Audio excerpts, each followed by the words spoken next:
बघा मित्रांनो, आपण आलेला आहे शेतामध्ये आणि आपण गव्हाचा व्हिडिओ काढतात आणि आपला गडी मक्क्यामध्ये हिंडू राहिला पाण्यासाठी आणि गहू झालेला आहे त्याचा.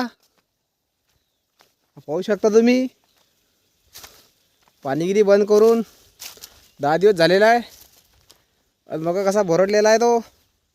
झाला हा गहू आणि जिथं पाणी जाते तिथं गहू हिरवा आहे. पाहून घ्या किती होणार याचा अंदाज मित्रांनो. हे बघा ना, मक्का आला आपला तुऱ्यावरती. भास्कर मक्का, भास्कर भास्कर कोणता रा?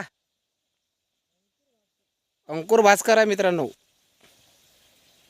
पुढच्या व्हिडिओमध्ये पाहू आपण भास्कर विषयी माहिती. तर भेटूया. धन्यवाद.